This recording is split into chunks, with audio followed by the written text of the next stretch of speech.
joining me on Teaching, Training, and Changing Lives with author Kathrine Gage, beauty influencer, motivational speaker, and YouTube creator. Thank you, Kathy, for joining me tonight. I really appreciate it. You're so welcome. Thank you for having me. I appreciate the invite. Well, you know, we were talking earlier how about you have a mega following.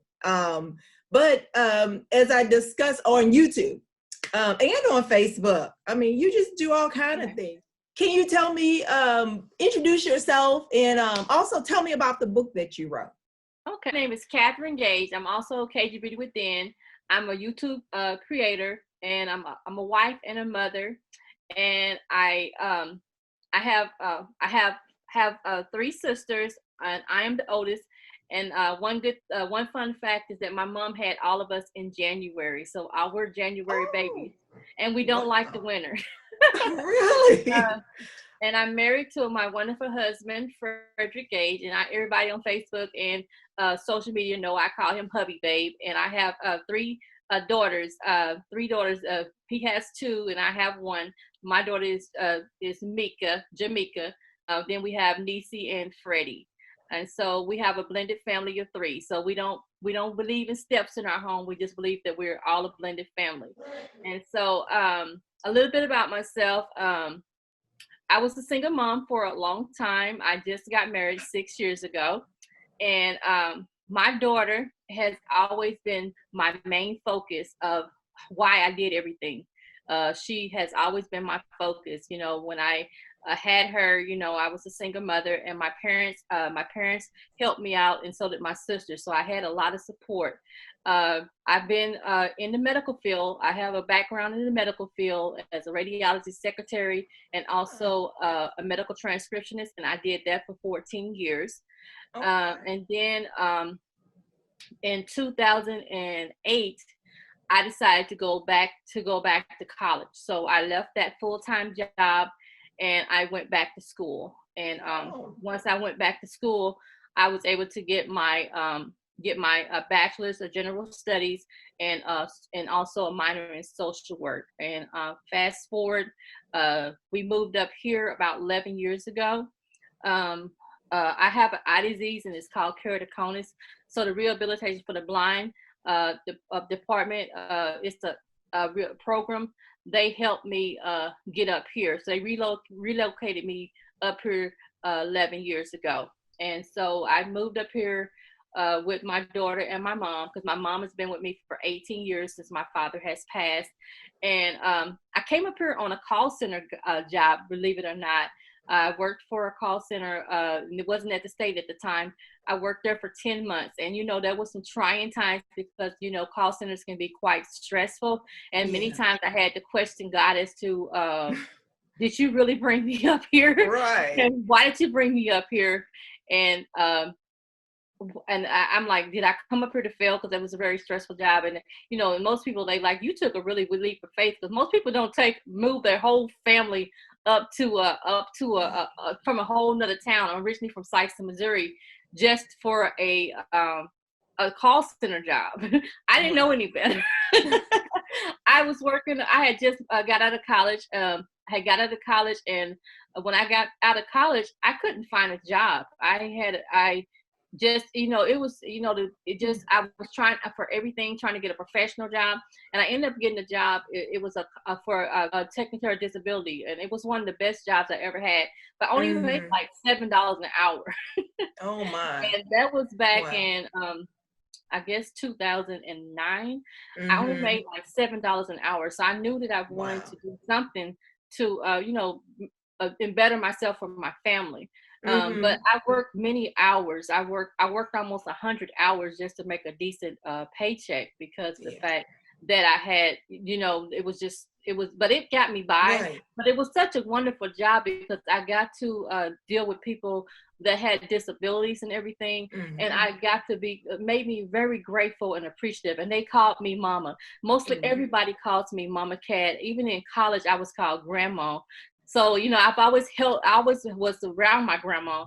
So I have these older characteristics. I'm like, I guess like I have these characteristics because I hung around the elderly, because I love them, because I learned at an early age to respect my elders because of my grandparents. They were older grandparents, but they were great. So I've learned, how to respect my elders. So most of the time now I'm even called Mama Cat. I have a lot of children. I always say I'm Mother Eve, because although I only have one child that I biologically had, I have a lot of children that calls me Mama Cat. And so I got my master's in 2014 and a master's of business administration and human resources. And so my daughter has been my motivation for everything. But it was prophesied to me, a lady, she's passed away, but she told me, she said, you're going to get the job in Jefferson City because you're going to meet your husband up there. What? So, yes. Testify. Say that again. She told me that I was going to meet my husband in Jefferson City. Oh, my goodness. And so I did meet him in 2014. And no, I met him in 2010, I believe. We got married August the 30th, 2014. Well, my daughter had ADHD, and she also she had ADHD, and she was bullied through elementary and a little bit up into high school. And so she didn't let me know this until she was in the 10th grade. And when she let me know this, and that she had been bullied and everything, I sought out counseling, and we went to different counselors to, for her to be able to talk about it and to sort through it. Fast forward 2014, October the 30th, 2014, my daughter had a mental breakdown, and she had some mental illness. And so she was at Lincoln University. She was there for a while. And so she had asked me to write a book for her. And I started writing this book back in, I wrote it 5 years ago. I wrote the book like five years before it was published. And so during the times between 2014 all the way up until 2020, we've had some difficult times through those times. Yes. There was things that happened, like she had to go to the hospital, and she's tried to commit suicide. But through it all, God has really blessed her, and she's a wonderful person. And she is. She's a wonderful person. She's always been my encourager. We was just talking about how I have a anxiety when it comes to taking tests, and we was talking about how every time I was getting ready to write a paper, or I was getting ready to take a test, I would be having a panic attack. She would have to come in there and massage my shoulders. Mom, you got this. Mom, you got this. You got this. And so I was teasing her and said, I'm going to go ahead back and start my doctorate, because I got like 9 credits in. She said, Mom, for my mental health, I am not going to be a part of you going back to your doctorate. A lot of parents, they say that your child, you're not your child's friend, and that you're the parent. And I believe that you're the parent, but I also believe that you can be your child's friend.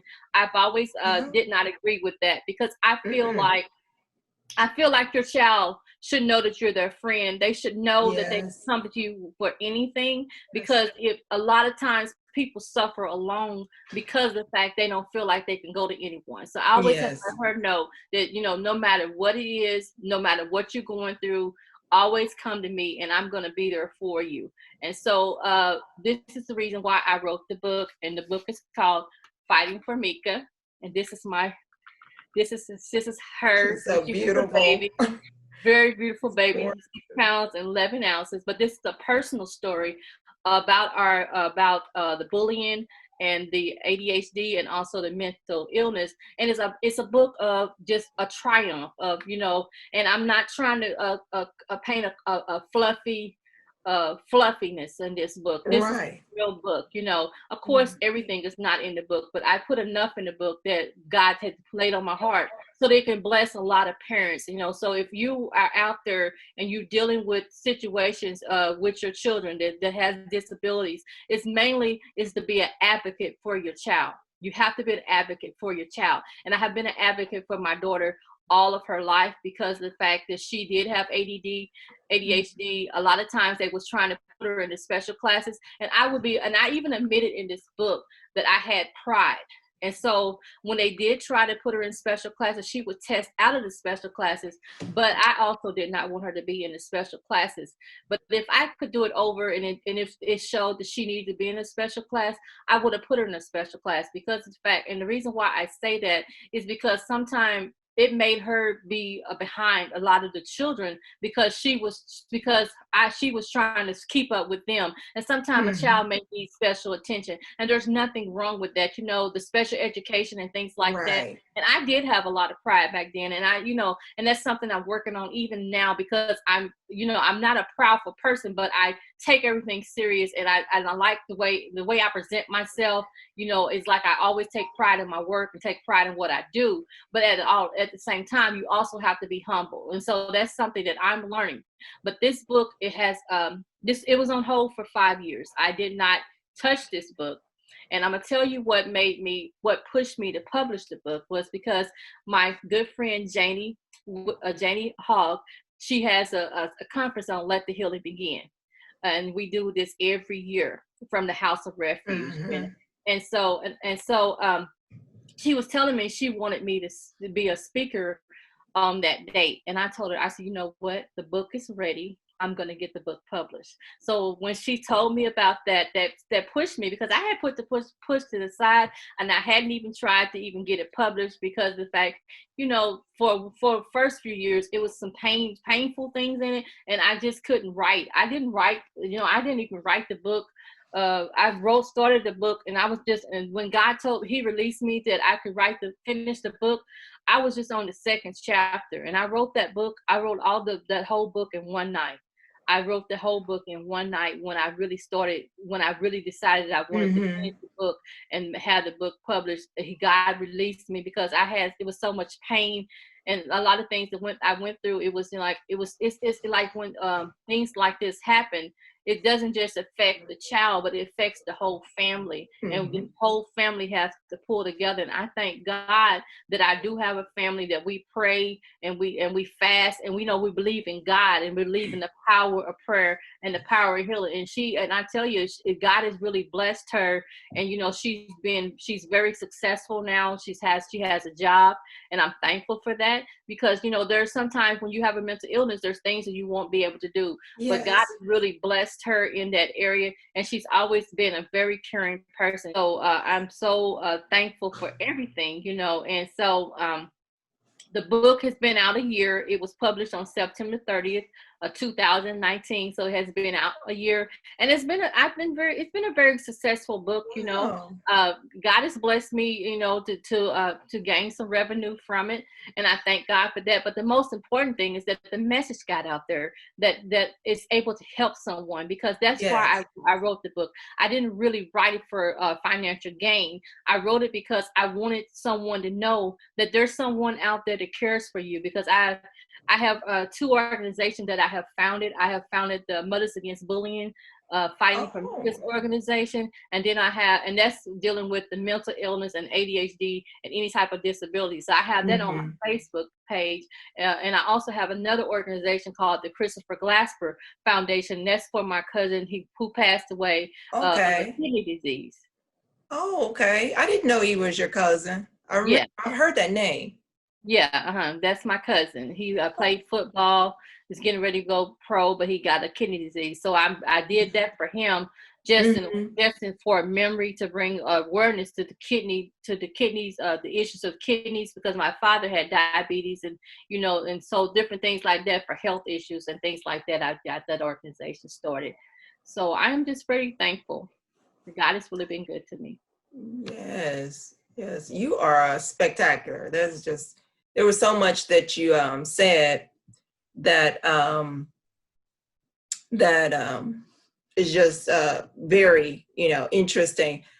Several things that came to mind was it's a good thing that Mika was involved in asking you to write the book, and so that was really interesting to me. And then thinking about even the process. This past semester, I was taking a class, a graduate class, and I was working with the Access and Ability Office. Mm-hmm. So we were, I was studying and saw that many a times African Americans aren't classified as needing assistance with their education. And so they get, like you were saying, just going through the process of the parent either not wanting to identify their child as someone that needed help. I was in speech class when I was younger, actually. My daughter was too. And I couldn't say S's, and my name started with F. It was a whole lot of, and then I was reading, there's a big gap in regards to African Americans or just people in general, knowing that they have a right to having assistance with an IP in high school, or assistance with taking tests, things like that. Yeah, there's so many different accommodations that you can do. When you identify that you have the problem. And see, that's the one thing I really regret. And my bishop would always tell me, Bishop Charlie Green Jr., he would say, sister, won't you go up there to the Social Security office and try to get your daughter some assistance, because they can help you with that. You know she have ADHD, and you can get help with that. And I'm like, no, Bishop, I'm not going up there to get no help like that. I'm a single mom. I can work, and but the problem was, I was being selfish myself because of my pride. I didn't want anybody to talk about my child.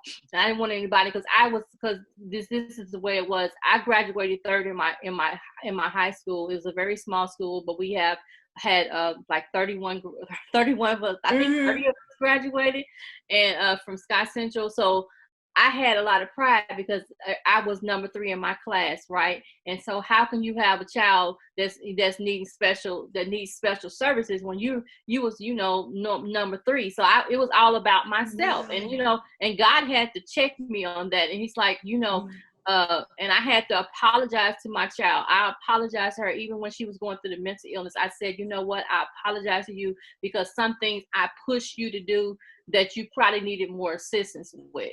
And I always believe in, even if you're wrong and it's your child, if you make a mistake, you are to go to your child and apologize to your child, just like I would apologize to you if I did something wrong to you. We have to have the same, sometimes we be like, well, you're the child, I'm the mama, and I'm not going to apologize. But my grandma taught me that. My grandma would always apologize to me if she did something and she thought she was in the wrong. She would come back and say, Kat, baby, grandma was sorry.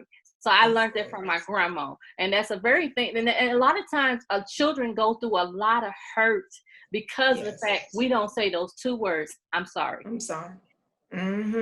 Yes. And because we don't say that to our children, they live a life of feeling like their voice doesn't matter, their voice is not important, and they will take a lot of things. So I had to, and a lot of times I was my daughter's voice, because you said, how you mentioned the speech thing. She had a speech impediment herself, and she had to go through school, and then sometimes people couldn't understand her. So I would always be her interpreter, but that didn't mean that I was supposed to be her voice. Right. And God had to teach me that. That's good. And when she got an adult.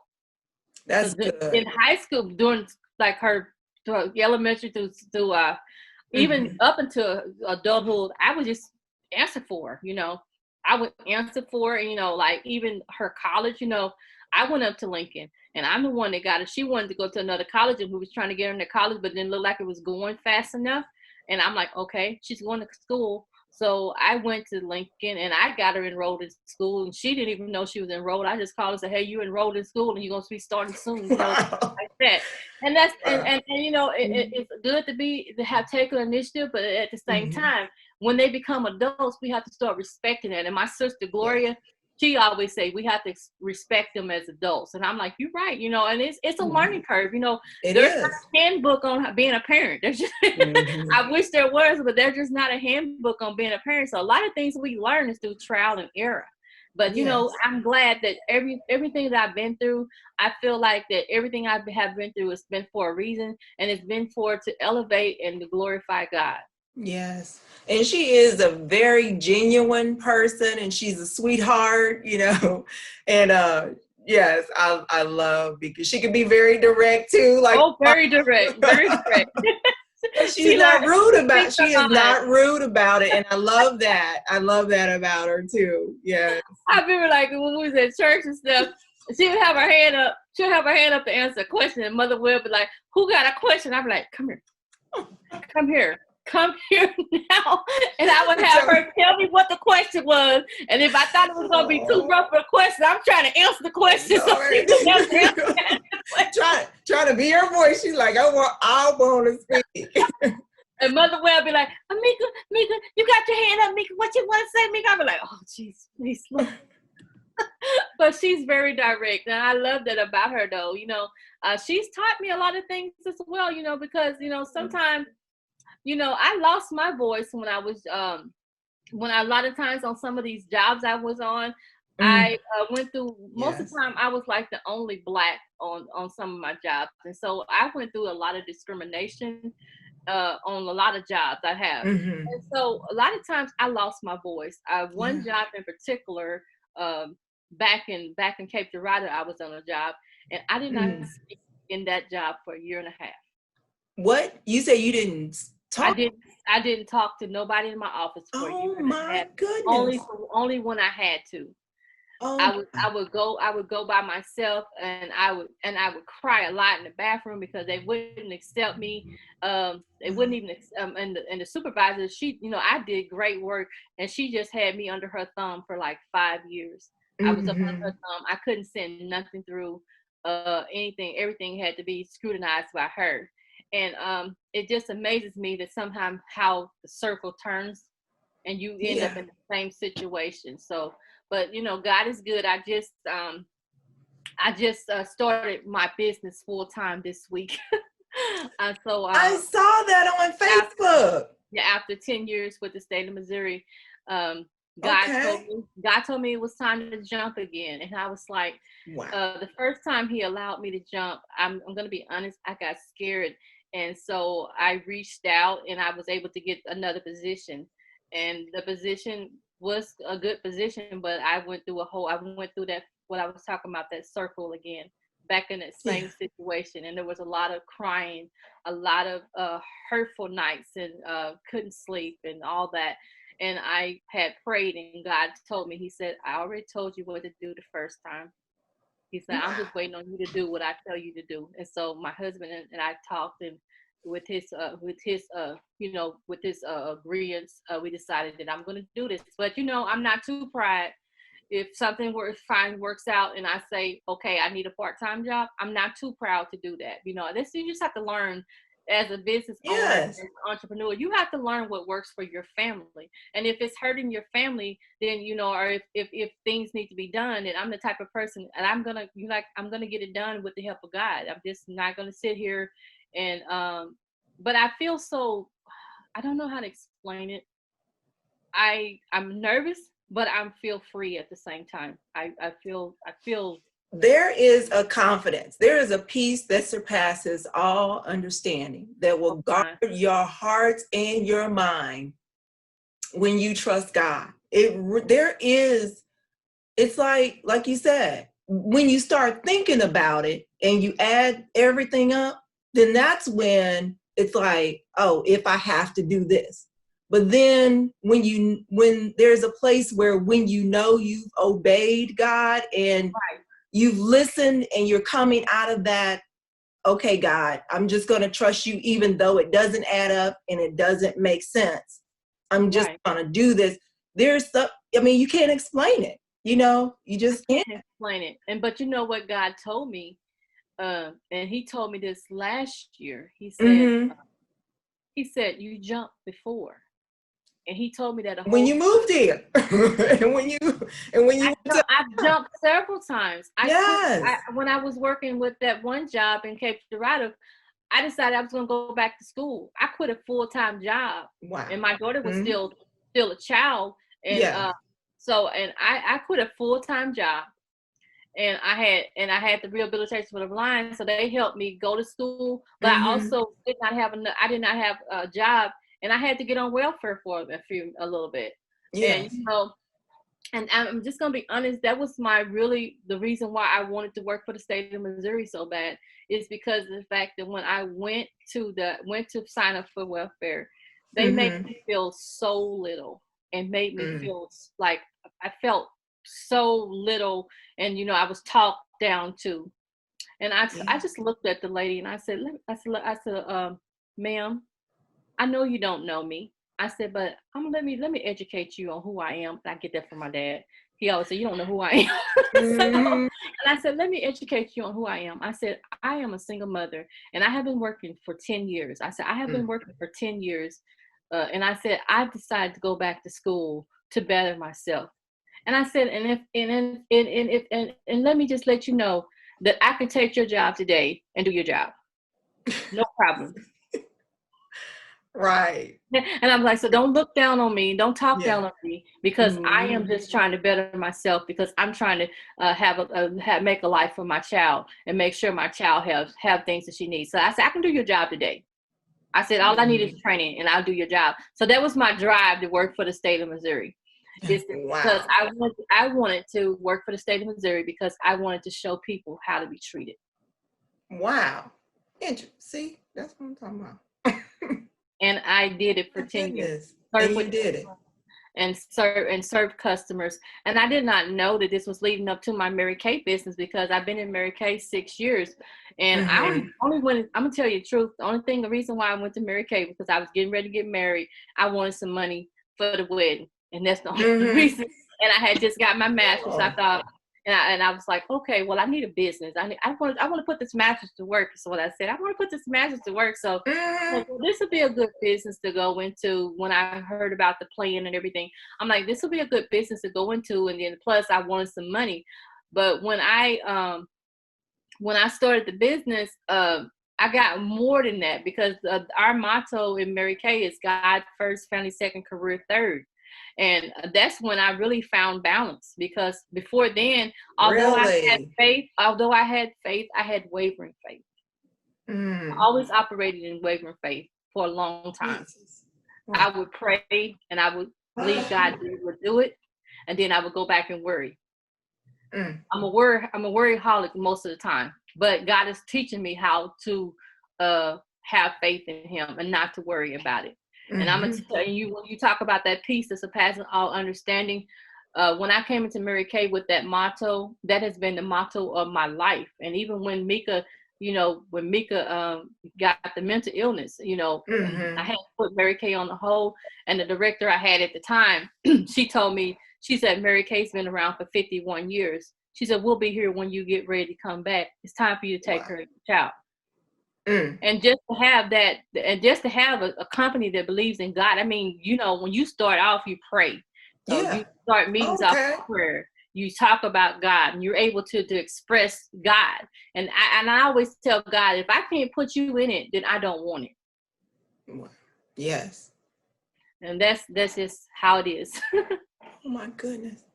A few years ago, a little bit after you had started Mary Kay, you had asked me about getting in, and someone else had asked me about it too. And I was just like, no, I don't want to do, I came up with reasons. And now I look back and I'm like, at that time in my life, you were starting off, using your degree. And I remember you saying that. I don't know if it was at church or something. You had spoken to me, and I used to buy the moisturizer from you. Oh, yeah. And we got it back now. Back now. Oh, that stuff was good.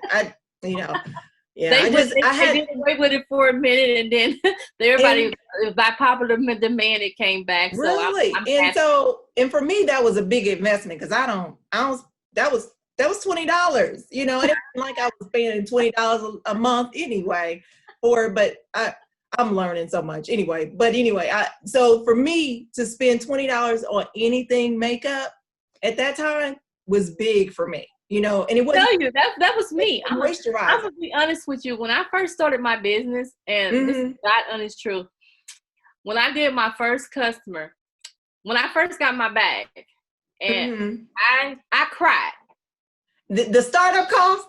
No, I didn't. It wasn't the startup cost. Oh, just having it. I didn't think I was gonna make no money. Oh, I didn't understand the value of what I had in my bag. When I first got my bag, I was like, oh God, I made a mistake. How am I gonna make some money with this? I'm gonna tell you what it is, Sister Kathy. You are an influencer for real, because a lot of people get that bag and it don't turn out like that. But I mean, really, you were just, your mindset was like, I am gonna make this. It just seemed like you came across like, this is gonna work, you know? Well, yeah, but when my first facial, Mm-hmm. I did this one lady, and I didn't believe my products was good enough for her. So I used to love all type of makeup. I had the Dollar Tree in this bag, in my Mary Kay bag. I had the Dollar Tree. I had Dollar Tree products. I had Dollar Store products. I had Walmart products. I had some of everything. I hadn't invested in our Mary Kay brushes. I went to the Dollar Tree and got some of those brushes. What? And when I went, and so I went to the lady, and she had a stroke, and so so she couldn't use her hands. We do it like hands off. Is what we try to do. And so I was using those hard bristle brushes. She's like, oh baby, can you be a little softer? And so I was like, oh my God. So I did this for 2 times. I also had a family that came to our church, and they asked me to come and do a makeover with them. And one of the child has passed away since then. And so this girl had came down from Michigan. And she caught on to what I was doing when I was doing those 6 faces. I was trying to dip in there, so I would do like this, and I would be coming back out with the eyeshadow, because they wanted orange and they wanted all these other colors, and I didn't have all of that because I had just started. So all I had was my samples. All I had was like probably red, green, and blue or whatever. Right. So I was dipping in my bag, and I would come back out and I'd do the eyeshadow and stuff. And I was trying to hide what I was doing. I had all this, and my daughter Mika would always say, "Mom, this is not gonna work. This is not going to work. You're selling Mary Kay. You cannot have all this stuff in your bag. Mom, you have to get rid of all this stuff." But I didn't want to get rid of it. So then, I had took them home, and she let all of the people get out the car, and she said, "Miss Kathrine, you do really well with Mary Kay." She said, "But if I'm gonna tell you something, if you want to be a Mary Kay consultant or representative, you're gonna have to use the Mary Kay products." So she had caught on to my shenanigans. Wow. It was what you say, an expensive lesson. but that was me. Sometimes I can get a little bit stubborn or determined because I get that from my father. But I'm learning to listen. She called me out on it, and I was glad she called me out on it, because I was like, if either you're gonna do it the right way or you're not gonna do it, and and I didn't believe in shortcutting anything else. So why was I shortcutting myself, and why was I shortcutting my business? So those are just little things I've learned. We have to work just as hard for ourselves as we work for the 9 to 5. And there's nothing wrong with having a 9 to 5. So if you're out there and you have to work a 9 to 5 to take care of your children, you do what you have to do. But there's also a time that you can still dream, and your dream is your passion. So that's what you'll be going toward. Yes. And you are really building on your passion. I mean, like I was just introducing, it came from your the introduction for Miss KG. Is it KG Beauty? Within. KG Beauty Within. And you have started doing YouTube videos. Oh my goodness. Okay, so one of your Mary Kay videos have 5,000 views. Do people know how hard it is to get 5,000 views? Like, really? I don't really. There's a video that you have. There's another video you got 4,000 views on there. Really? You ain't even looking. I look at it sometimes. I look at my analytics, but sometimes I don't, because sometimes a video will take off all the time, and sometimes it will. And I'm in a YouTube. I'm taking a course on YouTube. So I'm in this course, and I really tried to up my game with my YouTube, because I'm gonna tell you the reason why I got started on YouTube.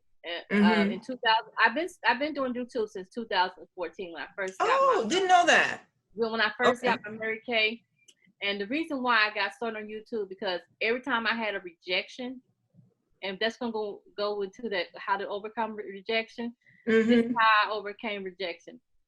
Every time I had someone stand me up, I would do it on YouTube. I would get on YouTube. I would do a video. Really? And I would put it on YouTube. I would show whatever I was going to do on that with that person. Wow.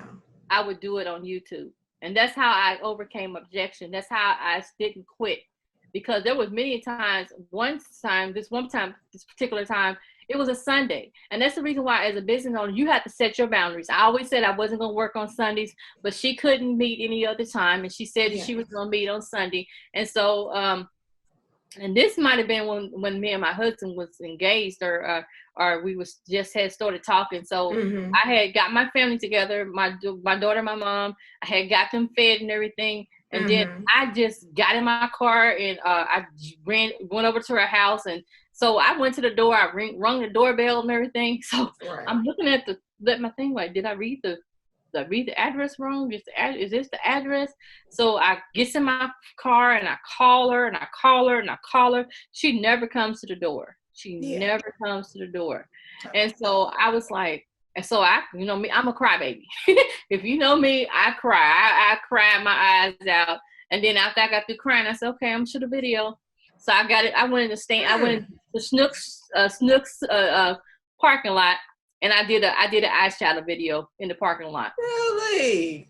So and then I went on to YouTube and I made me a channel and I uploaded it, because I'm like, anytime that something negative happened to me, I always made a video to make it positive.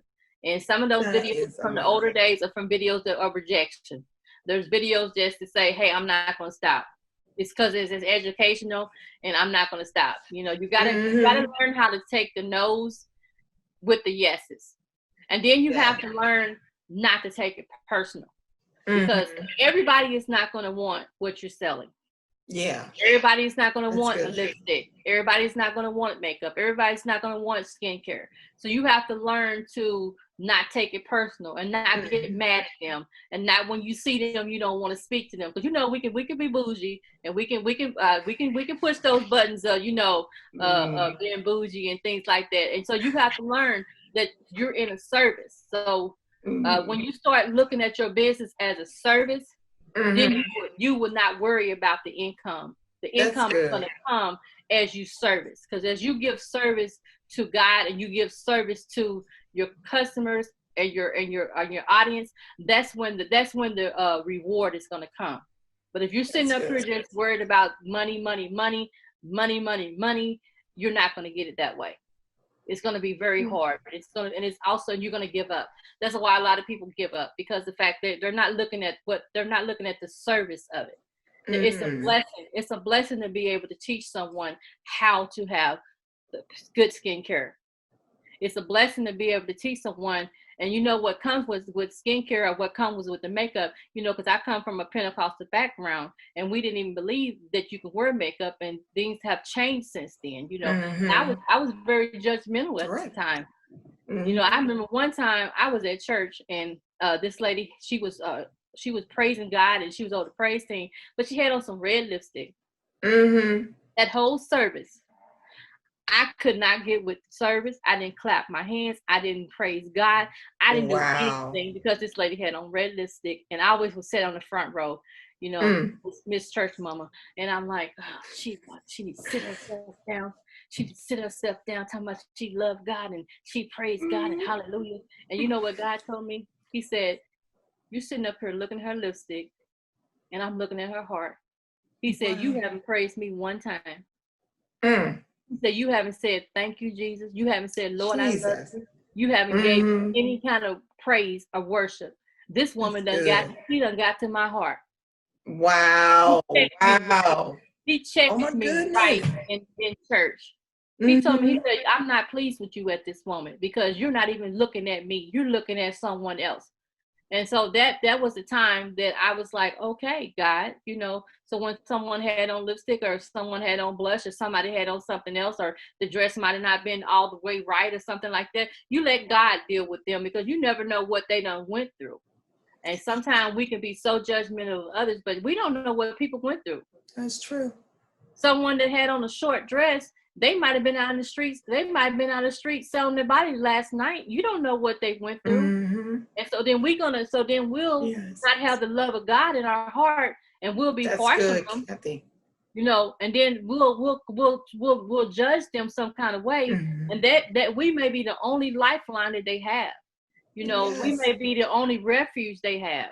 And so that's why, you know, we have to learn. Of course, you have to live holy. I believe in holiness, but I believe that God, he and you know, when some people want to use that as an excuse, that he just looks at your heart, so you don't have no discipline. When you know better, you do better. But when you come into the church as a newborn Christian, you're not gonna know everything. It's just like when I came into the business, I didn't know everything. And so you have to learn to love people where they're at. And that's one thing that God gave me with my daughter, even with her mental illness, that I have to love her. That's good.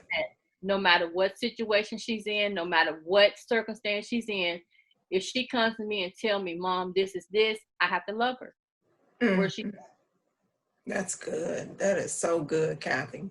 That is, there's so many things you said. There's so much. That is so good. Oh my goodness. You know, I didn't introduce you as an evangelist, but Kathy is an evangelist as well, a minister. And that's what, I mean, really, it is so you, and you really do have a heart for God, but it is expressed through your heart for people. You know what amazed me as well as looking at your videos was seeing you were sharing with me, and then you had mentioned in your video, I think in May, you were saying that since the pandemic, so someone would question, why are you going to be an entrepreneur right now with Mary Kay, and there's a pandemic and you can't touch anybody and coronavirus is going on? But you said that this has been one of the most profitable times for your. Yeah, it really has. We have a wonderful company, and our leaders, we have nationals. Dr. Gloria Mayfield Banks is the #1 African American leader she's #1 in the whole world. Mm-hmm. #1. And she's been like that. She's been #1 for at least 4 years, and she's like a mentor to me. I look at everything she says, and when the pandemic hit, it terrified us. It paralyzed us for a while, because a lot of times, you know, our businesses are based upon seeing people and putting the product on their faces and things like that. And so they actually came in and they gave us training. We had to pivot. They said, hey, y'all, we got to pivot and we got to service our people where we at. So that's when Zoom came in. Zoom started to be a very pivotal point, or any type of things that you can streamline live, Facebook and things like that. We started having to share more, because we had to start going live, because we had to show the people what our products are. You know, I did it on YouTube, and I used to do it on Facebook, but sometimes when you have so many different platforms, you have to figure out, you have to be kind of strategic as to which one is going to work for you. Because I did Facebook for a long time, and I didn't even focus on my YouTube at all. And you know how they say iron sharpens iron. Well, one of my Mary Kay sisters, she's on YouTube, and Edith J. Smith. Hey, Edith. And she was doing so well on YouTube, and I was like, and you know, I'm a competitive person. People don't know that, but I'm a competitive person. So I'm like, oh no, I can't just have her being Miss Mary Kay and I'm not on there. So I started really going hard. And the thing about it is that we sharpen each other. She'll come to me and she'll say, hey, what you doing here? What you doing there? And we you know, you always have a running partner. That's what they teach us in Mary Kay. It's like you have a running partner, and you know, it's okay to have friendly competition, but it's not. I don't believe in downing anybody. Yeah, I don't down any company. If you ever listen to me on my social media platforms, I have bought things from Avon. From some of my friends, they sell Avon, and I have bought things from them. My husband had a fit though. I remember the first time I bought something from Avon, and he came home and see that Avon bone. He said, "What is the world? Is this Avon box in our house?" I said, baby, I'm supporting someone. He said, oh, we don't do Avon in this house. We do Mary Kay. So I had to put my Avon, had to put the box up and hide my product so he wouldn't be looking at it, because he's like, he's competitive too. So it was so funny, but I don't mind, and I always say, my motto has always been, if I can help someone, then my living is not in vain. I always have lived by that. I love that song. That's one of my favorite songs, even though I might mess the lyrics up. And if you know me, you know I'll mess the lyrics up in the moment. I'll make a song up in the middle of a song. If I forget words, I will make my own song. But you sing it with your whole heart, though. We've been singing because we sung our whole life, my family. My dad made us start singing at age 5. So we had a group called the Moore Sisters, and like we literally had to sing. I mean, we would get whippings if we didn't sing. So we've been singing our whole life. So I would make a song up. It doesn't matter to me. I'm like, hey, the song, I'm in the middle of this song. I'm not gonna say, hey, can you start over? Can you put me in there? I'm like, no, we're gonna just roll with it. That's funny. How did you discover your why? You shared how you discovered your why for YouTube. You shared how you discovered your why for your book with Jamaica, and also you actually shared, and I didn't even know the story, how you shared your why that you came to Jefferson City. So that is just amazing to me. Can I go back real quick? First of all, how did you share? Tell me why came to your thoughts when I said, how did you discover your why? Mm-hmm. Well, in Mary Kay, we have a lot of training. So that, and even in any entrepreneurship, they will always tell you that you have to discover your why. You have to find something that's greater than yourself.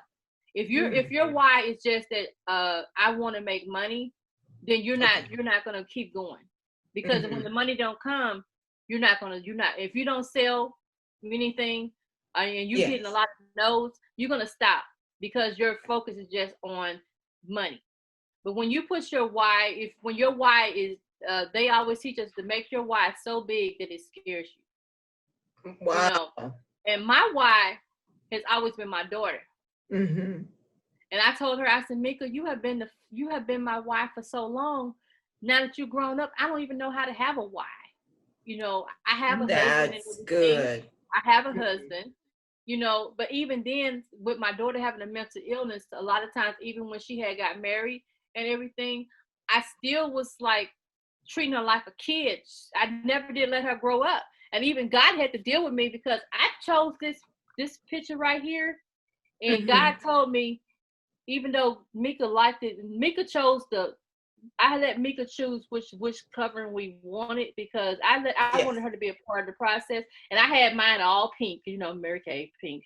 So my cover was going to be pink with the baby picture. But God had to deal with me. He says, you have not allowed her to grow up. Wow. He said, because even when you wrote this book, Fighting for Mika, you didn't even put a picture of her 24 years old, 25 years old. You went straight back to that baby. That is good, Kathy. Because I've been fighting for this baby for a long time. I'm about to cry to me. But I've been fighting for her for a long time. But I didn't allow her to grow up. And so a lot of times as parents, and people would tell me, oh, you need to let her grow up. Even when she was at Lincoln, if she called me, I was there. She's always been there for me, and I've been there for her. So a lot of times, we don't know what to do when our why grow up. Yeah. Wow. That's a sermon. That's a whole book. What do you do when your why grow up? Your why, for real. There are a lot of books. Because a lot of parents. Yeah. Even in marriages, is that many a times people don't know what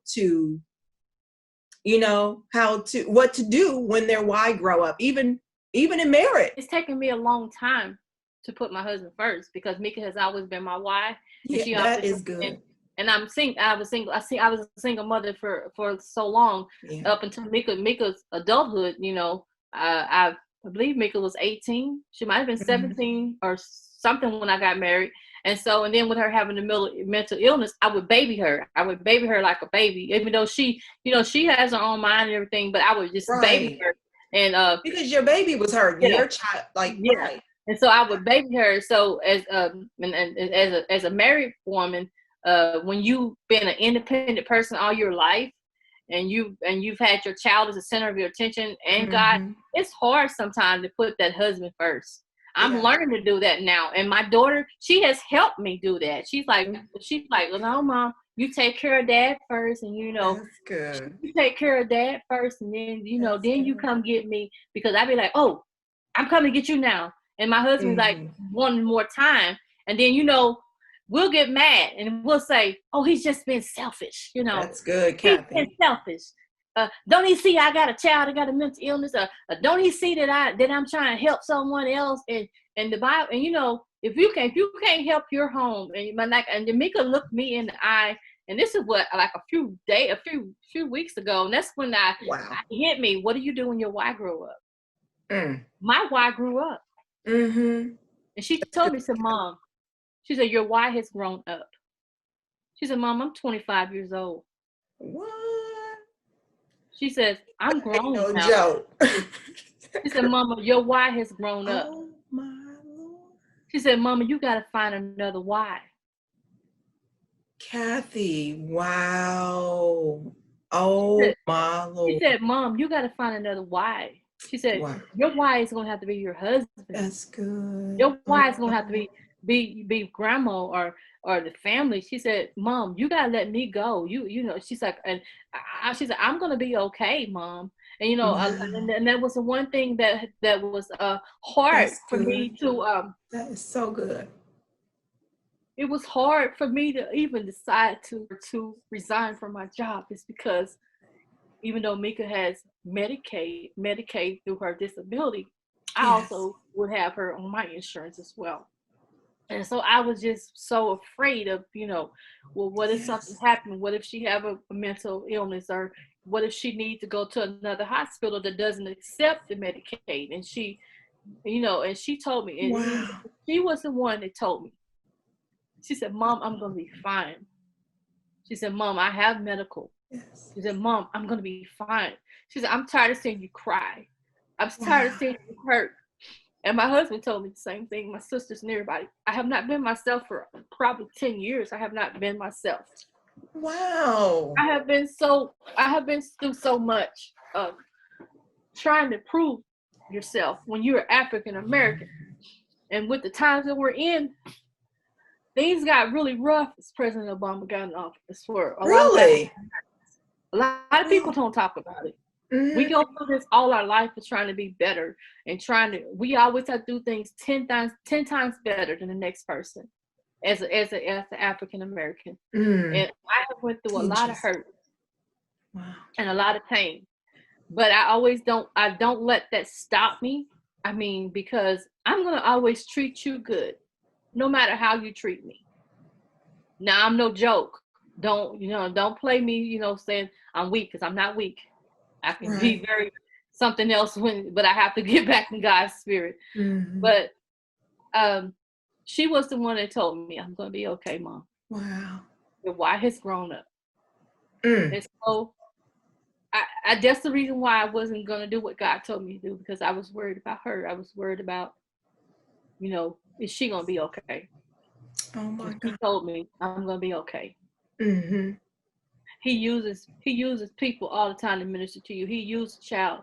My grandma always would tell me, she always would tell me, God used whoever he wants. She said, if he used you to help me, and she was grandma was in her 60s, and she said, baby, if God tell you to tell me something, you tell me. She said, God used children in the Bible, so I'm not gonna be the old, like she would say, I'm not gonna be the old fool that don't want to listen because you a child.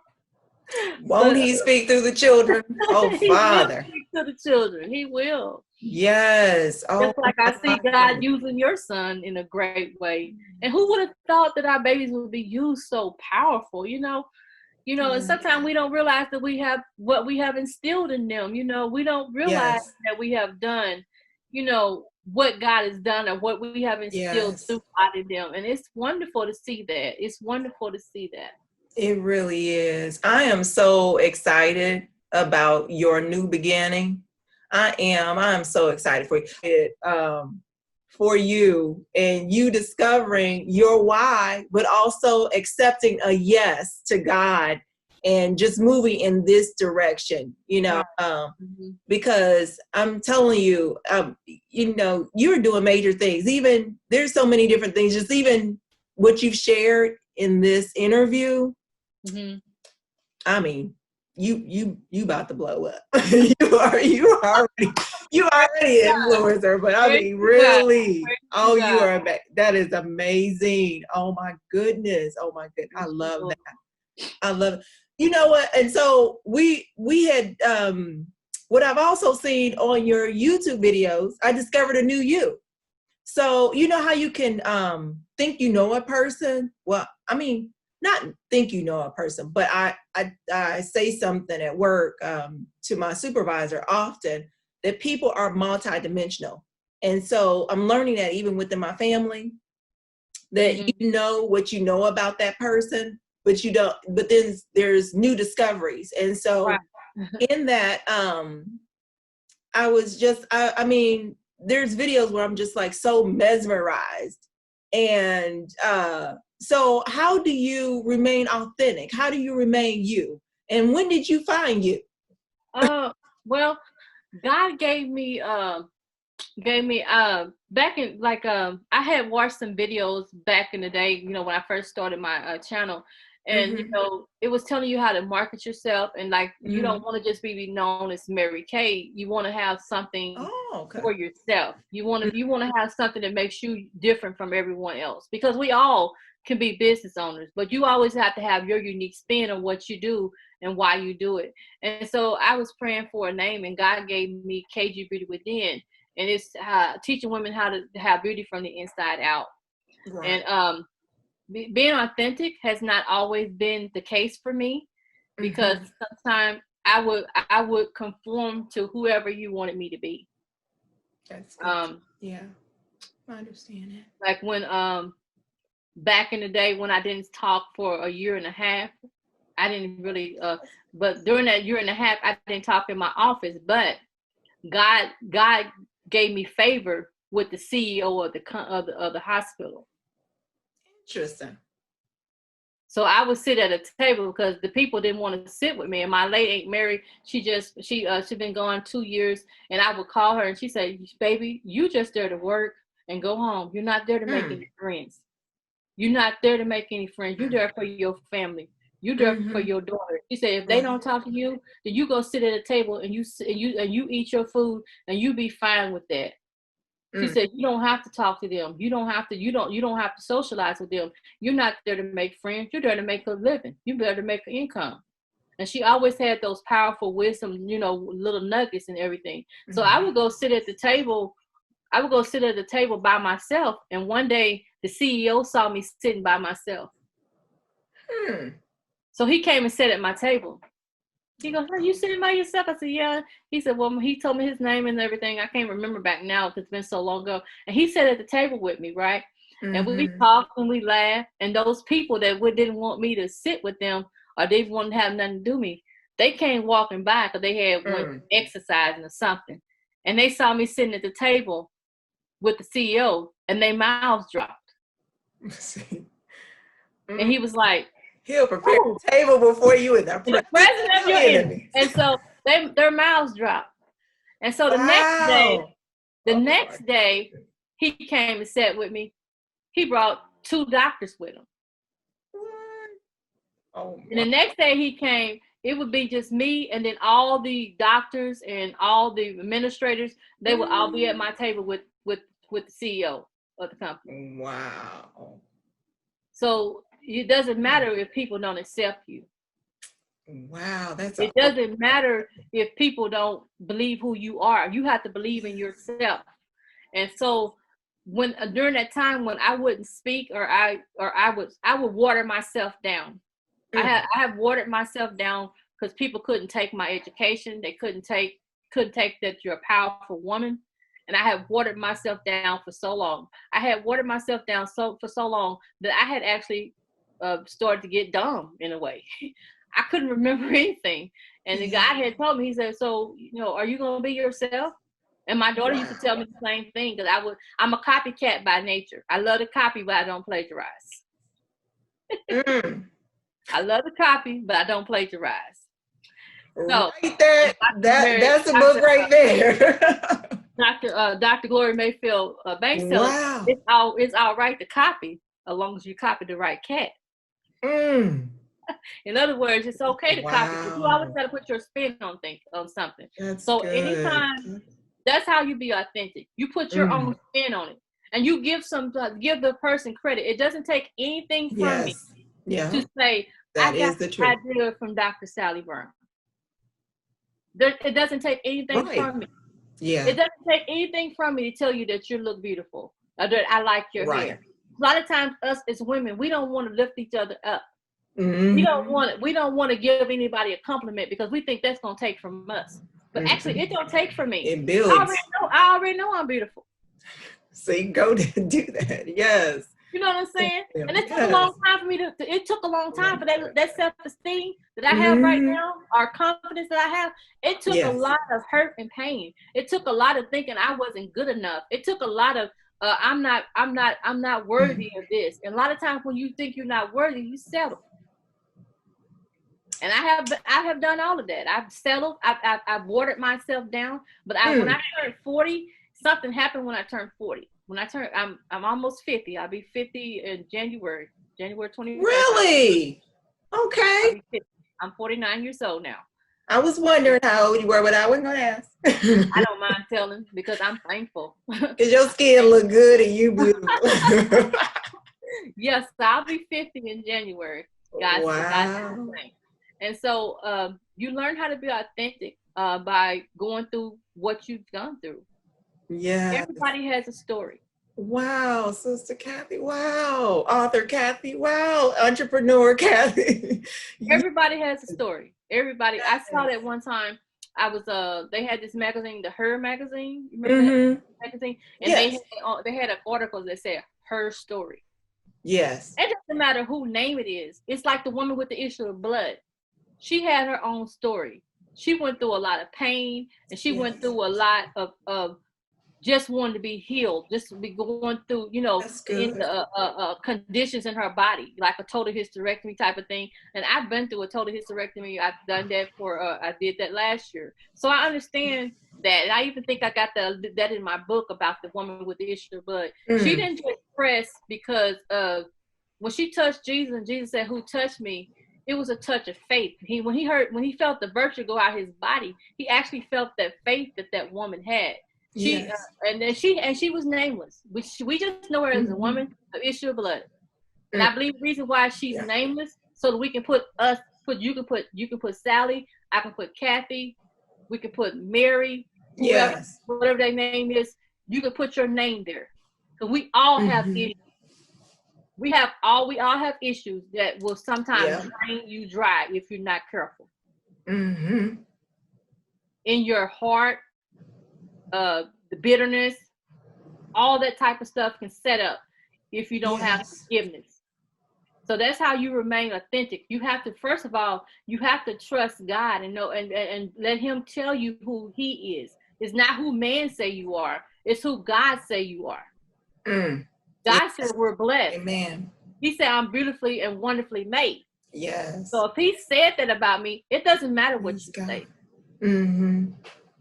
So long as I know I'm being true to me, and that I'm being true to my audience, I'm being true to my customers, you're not going to get anything fluffy. Just like products. If the product doesn't work, I'm going to tell you it doesn't work. Because I'm not going to have a customer and I want to sell a lipstick so bad, and I know that that's not the right color for her. Right. But I'm going to sell her a green lipstick. And I know she don't even look good in green. Right.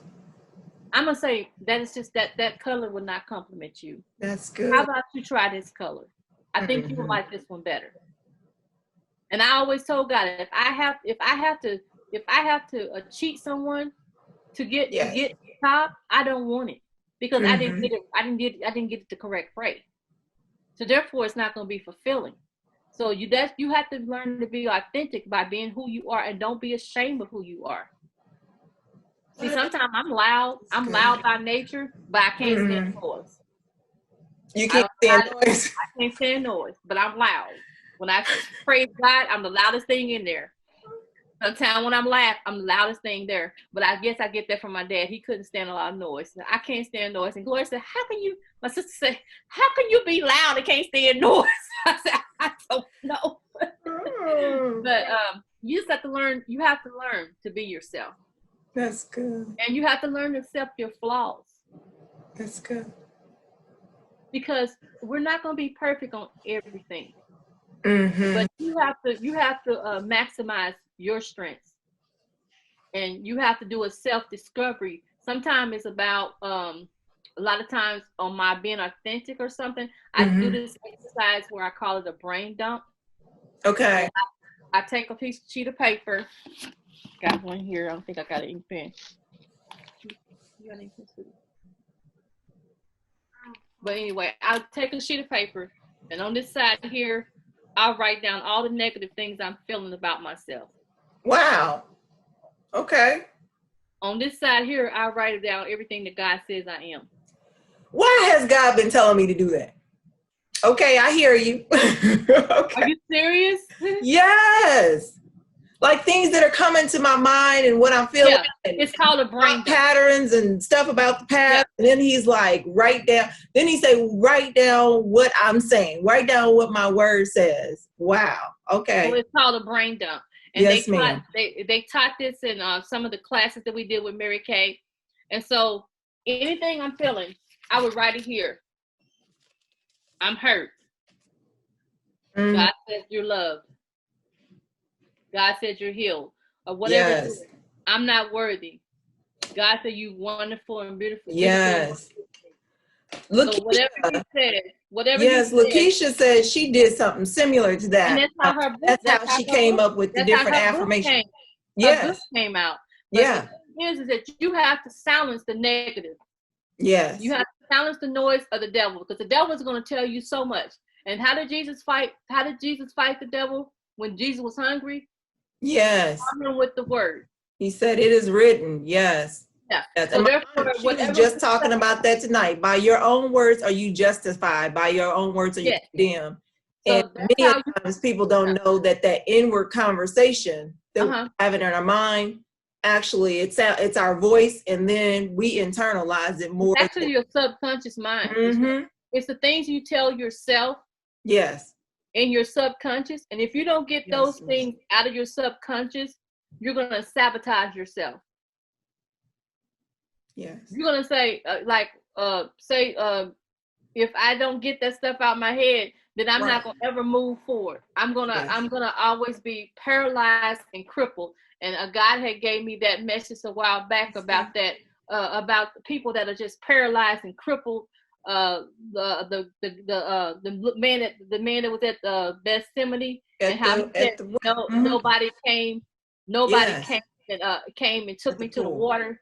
You know, we'll find all kind of excuses why we're not doing what we want to do, or why we're not doing what God can do, or why my business not doing this, and why I'm not doing that.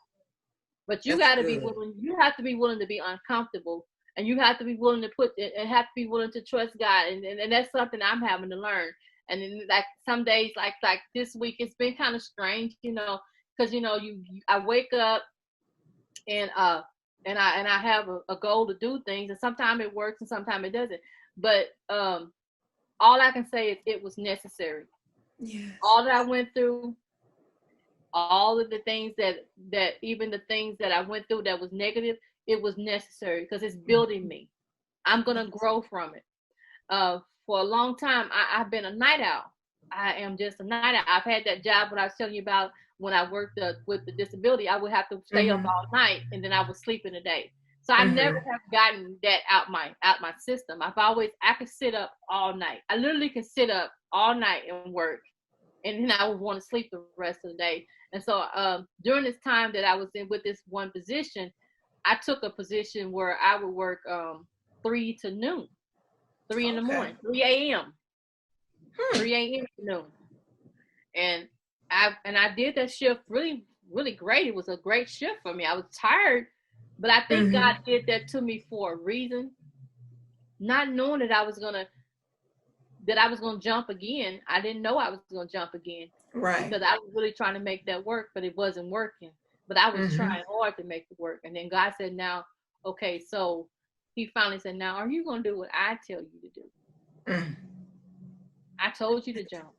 You keep running me, crying to me, telling me, Lord this, and you see this, you see that. He spoke to me, he said, I already told you what to do. That's good.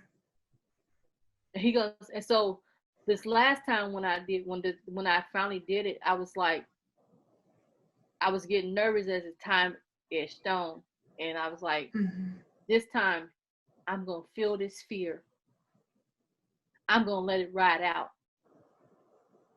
I'm going to let it do what God said it's going to do. That's good. I'm not going to reach out to nobody to try to save me.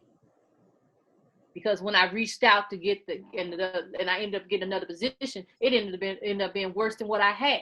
Because God told me to jump the first time. So he said this time, he said, either you're going to do what I say, either you're going to do what I say you're going to do, or you're going to keep spinning your wheels. And we all have that choice. Because God is not going to force anything on us. He's a gentle God. He's a loving God. But he's not going to force anything on us. Yes.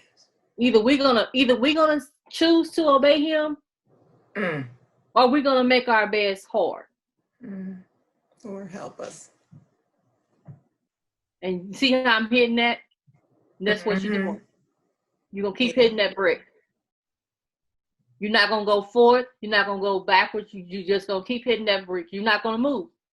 And you're going to stay crippled. And you're going to stay paralyzed. Because you're not trusting God. And I don't want that. And I don't know what's going to happen. But I do know this. I've never been hungry. See? I've never had to beg for anything. Yes. Never. You quoting scripture. And I had to tell God. I've seen the righteous forsaken or his seed begging bread. Yes. I'm going to tell you. And that last day of when I was, my last day with the state. Yes. I was on my last case and I was just praising God. I started praising God. I said, Lord, I'm going to praise God. Thank you, Father. Bishop Webb had did a message, not our Bishop Webb, but his brother. It's called he had talking about shooting arrows. Arrows of faith, arrow of praise, and I forgot the other two, but you got to shoot those arrows. So I said, Lord, I'm going to shoot some arrows of praise. So I started praising God, thanking him for blessing me with this position for 10 years. Yes. Blessing me to be able to serve with my whole heart for 10 years.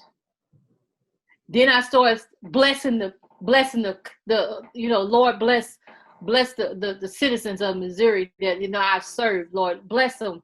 Whoever's trying to get their coverage, let them get their coverage, Lord. And I released everything. I did not want to leave bitter. I'm not going to leave bitter. I'm going to leave better. Yes. I started praying for the one that was mistreating me. Lord, bless her. Yes. She don't know what she's doing. God, touch her. Give her strength, Lord. Touch her mind. Deliver her. I started praying for her. And I started thanking God. At first, I wasn't even going to say goodbye to him. I said, you know what? I said, Lord, baby, when my last day comes, I'm going to just clock out. And that's all I'm going to do. I said, I ain't going to say nothing. And as I was getting ready to leave getting ready to clock out, the Lord just told me to tell him, I said, what I tell him? He said, just tell him take care. That's good. So I sent the little jabber, nothing. And I'm a long person. I'm very elaborate. So when I'm short, that's God for real. So he said to say, take care. I said, take care, Kathrine. So they started giving me their best wishes and everything. And as I was clocking out, as I was getting to click that button for my very last time, Bishop Marvin Winans came on.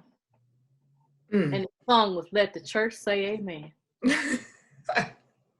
Yes. God is spoken. Yes, Lord. Let the church say amen. I started praising God. I said, God, you just gave me my benediction. Yes. Thank you, God. He let me know he was pleased with me for making a decision to trust him. Yes, yes. And even though I don't know what it's going to be like, thank you, God. he said he has spoken. Yes. He was the one that gave me a way of escape. That's good. And you know, and it's not easy, you know, being an entrepreneur, because you're so busy. When you're a corporate person, you already know what your day gonna be like. You know, you're gonna go in, you're gonna clock in, and you're gonna do this, you're gonna do that, because they already got your design. But when you by yourself and you're your own entrepreneur, that's when you're gonna have to be disciplined. Yes. But I believe it was necessary for me to do that three to noon, because I wasn't a person that could get. I wasn't a morning person. I just couldn't do it. But even though I'm not doing 3 to noon, I'm doing my best to get up by 5:30. Wow. Okay, that's good. That's because I've heard most of the books I've read, and everybody know me that I can't get through some chapters. I don't know. Since I went to masters and stuff, I just can't. I could start it, and I got ADD. I got ADD myself, so I could start a chapter, but I can't really finish things out. I would skip around, and I'll be all over the place and things like that. So I said, Lord, I told my daughter, I said, I think I'm gonna try to read a chapter a day. She said, Mom, you need to be realistic, Mom. You're not gonna read a chapter a day.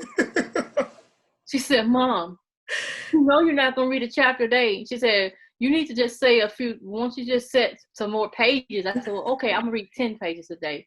She said, Mom, that's more obtainable for you. That is good. This girl got so much entrepreneur stuff. I mean, I promise you, the things that I've been trained, she already knows stuff. She's like, Mom, that's not even reachable. You already know you're not even gonna read a whole chapter. Don't even put that on yourself. She said, you're gonna be stressed out trying to do that. I'm like, that's a good friend. So the Bible said you can have zeal without knowledge. Yes. We can want to do a lot of things. That's good. But sometimes we don't have the knowledge to do it. And why do God say my people are destroyed because of lack of knowledge? He didn't say his people are destroyed because of sin. He said my people are destroyed because of the lack of knowledge. We're not willing to just sit down at someone's table and learn. Like when Mary sat at the feet of Jesus. The reason why Jesus says he was pleased with Mary sitting at his feet, because she chose to learn from him. Chose a good word. Goodness. Yes. And Martha was like, Jesus, you need to tell her to get up, because I'm working. Yeah. I'm food and everything. I'm doing all of this. But we got to remember, whatever we do, are we doing it for Christ, or are we doing it for ourselves? Because it's always about the motive of a thing. And I always check my motive. I check my motive. And if I know my motive is not right, then I have to ask God to forgive me. You know. That's good. So I always try to make sure that whenever I do something, because I love these drives, but sometimes I do. You may see me doing adopted grandparent, and you may see me doing the chemo care packages, or you may see me doing the dialysis care package. Okay. Actually, that's when I get my most joy. I like to sell. I love making money and everything. But you know what makes me more happy is when I'm able to give. But God is teaching me that as an entrepreneur, you can reap both. You can give and then you can receive. A lot of times I love to give, but then sometimes receiving is a hard thing for me sometimes, but I love to give. But he said you can do both. Yes. You can give all you can and you can receive. And sometimes we have to empty ourselves out to get what God wants. That's good. So I'm in a good position right now because God, I finally am where I can trust him. And yes, I do have a husband, you know, and you know, sometimes as a single parent, you may not be able to do that. But, you know, he told me, you jumped before, because Steve Harvey talks about that. You know, he's a very motivational person. Talk about at one point in your life, you're going to have to jump. He said, you may get all bruised up, you may be bloody, your knees may be wobbling, but at one point in your life, you're gonna have to jump. Yes. You're gonna have to. And we don't know what that jump is. That's why we have to let God be the leaders in our path, because we don't know where our path is gonna go without him. I didn't leave you. I was writing it down. Oh, okay. I was like, yes, I changed the camera view so I can write it down.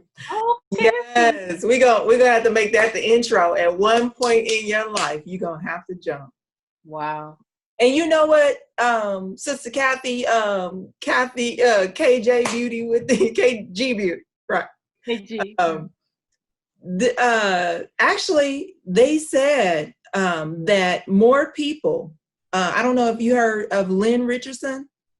Haven't heard. She is. I'm going to send you the video. I believe her name is Lynn Richardson, and she's saying that this is the year. This is the time, if ever, to be an entrepreneur. Get you a Mary Kay business.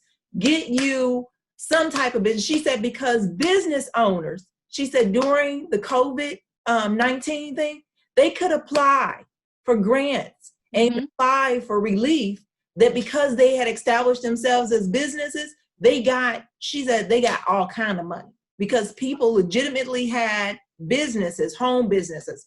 And then she said there were write-offs and what have you. So, and just the aspect of faith, as you were talking, I thought about the greatest people of faith that we read about. We're always talking about, how they had faith to do this or to step out and trust God. But then when you see someone do it, this is the time to jump. There's going to be a point. Bishop Jakes is one of the persons I followed.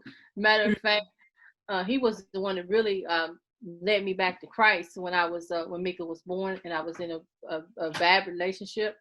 And I would just watch him and cry. He's in my book as well. But if you read how he started, he did not start on top. He had things where his lights got cut off, and he talks about in one of his books, Can You Stand to Be Blessed? He said that God had told him to go full time in the ministry, and he decided he wasn't going to do it. So he was working in the factory, and God shut that whole factory down. Yeah. Because he it's like when God tell you to do something, he gonna get your attention one way or another. And so, we have to just learn. And it's not easy all the time. It's not easy. But my sister, she started a business. She started a bling business. During this pivot, the time of the COVID, because this is a time that entrepreneurs are going to rise. And you know what? We have had entrepreneurs in our family on our Moore side. My grandfather, them. We have had a history of entrepreneurs. We have had a history of entrepreneurs, and it's because it's good to have your own. And then I was telling my sister Gloria was telling me, she said, Kat, do you realize that God had us as entrepreneurs when we was young? When we was young, we had a paper route. And me and her would deliver paper in Sison, and we would deliver in Haywood City. And it really was teaching you how to accountability when you are an entrepreneur. If you say you're gonna do something, do it. If you're not gonna do it, then don't say that. Nobody's twisting your arm to say you're gonna do something. Right. That's a lesson. I'm telling you, you need to have a online class for entrepreneurs. They're coming. They are coming. There will be entrepreneurship courses coming as God tells me, leads me, and tell me what to do. I'm going to do whatever he tells me to do, because he is my pilot, and I'm just here with him. We just riding together. And so he's leading me. And that's one thing I love about, even with my customers, how sometimes, like when I everyone, they know that when I give them, like when I give them their products to them, I don't just, I'll give them a sample of something I think they will want. I always pray about it. I always ask God, well, God, what do you think they want? And it'd be so strange, because be like, this one time he told me to give this girl a purple eyeshadow, and I'm fussing with him like, Lord, why do I need to give her a purple eyeshadow? And Lord, you know, I need to try to make some money. And he's like, give her a purple eyeshadow. And I'm like, okay, God, I'm not trust with you because you know more than I know. And when I gave it to her, you know, we gave it to her, and it was like a gift because she was taking care of my mom, and she was getting ready to go back to college. And she said, "Oh my God, I love purple. I just had prayed and asked God to give me a purple eyeshadow." Really? Oh wow! I'm like, okay, God, I'm sorry. More than I know.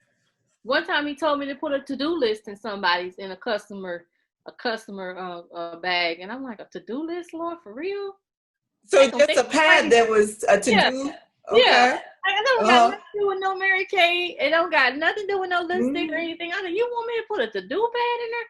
Yes. So I, went around like fussing with him for a minute, and I always learn if he tell me something and he says, and but you know, you got to learn to be obedient the first time. And so I put it in there, and then she texts me back like, "Oh my God, are you reading my mind? I just said I need to go to the store and get me a to-do list." He knows. Gotta make you look good if you listen to him. He'll make you look so professional, because sometimes you don't know what you're doing. It's just God.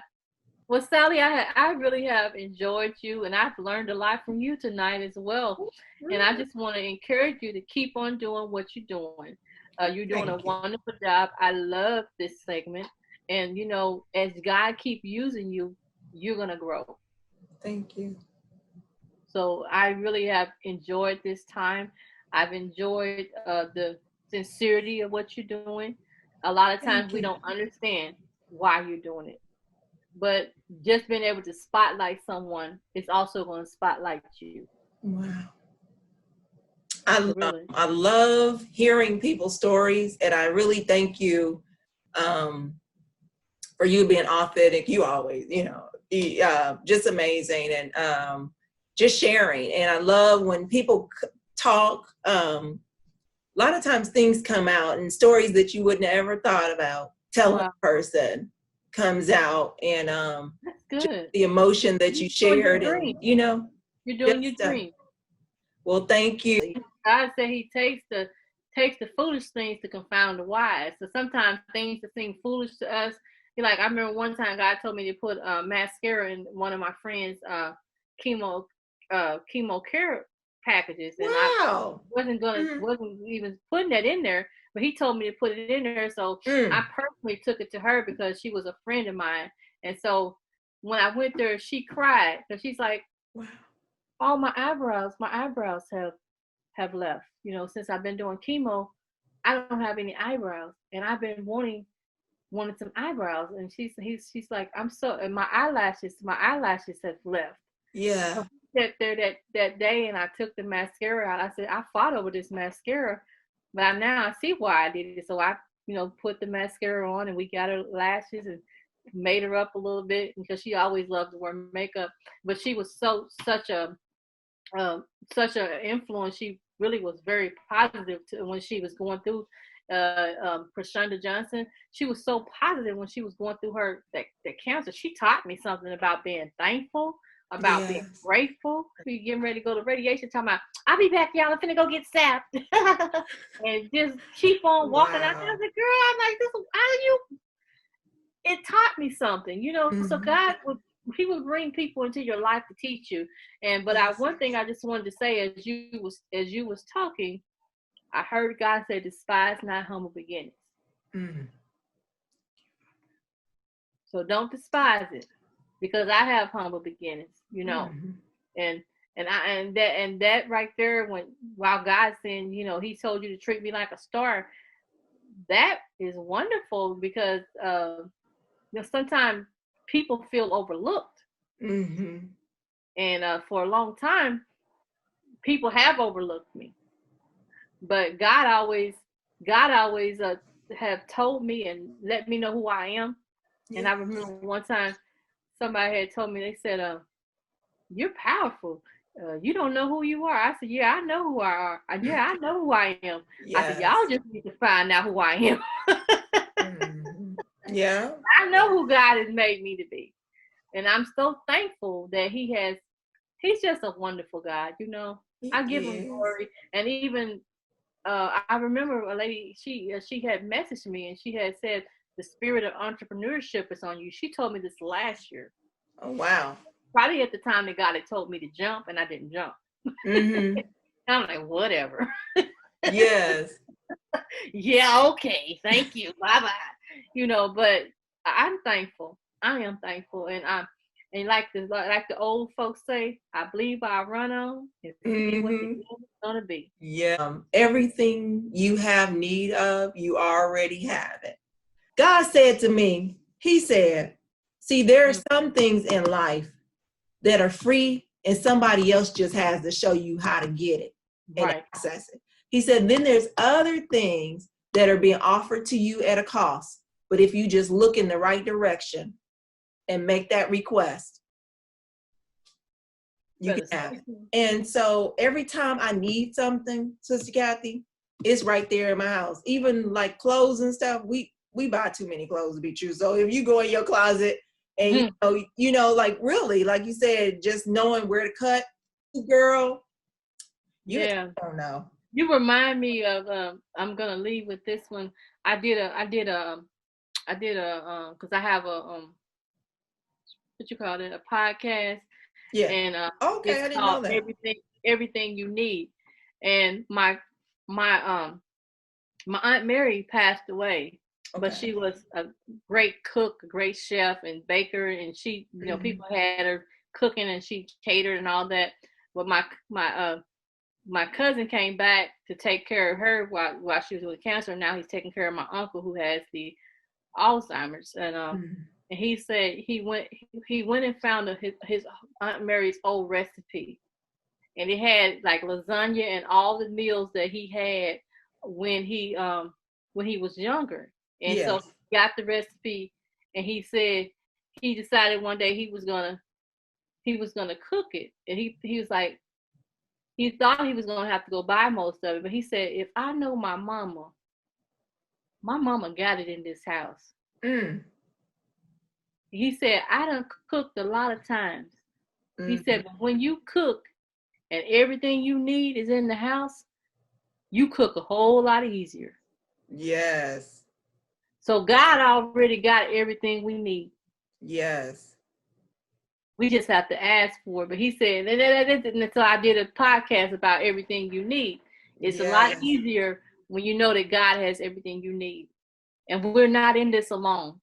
Liz Morrow, she has a thing, you know, when she went through cancer, she got this saying that she says now, no one fights alone. And that stood with me. I love that, because we don't fight alone. We all have things that we go through, but don't ever be afraid to reach out for help. Yes. And don't be silent. That's one thing what I like to do about the mental illness, breaking the silence of mental illness. Because a lot of times we don't want to talk about it because it's not something easy. It's not something fun. And we are ashamed and embarrassed. But whatever you go through, you're going through it for a reason. You don't have to be embarrassed. You just have to just trust God and he'll get you through everything. Yes. Yes, ma'am. Yes, ma'am. Well, thank you, Sister Kathy, again. So much for this opportunity, Dr. Sally Brown. Thank you. Thank you, Dr. Kathy. It's coming. It's coming. Yes, Lord.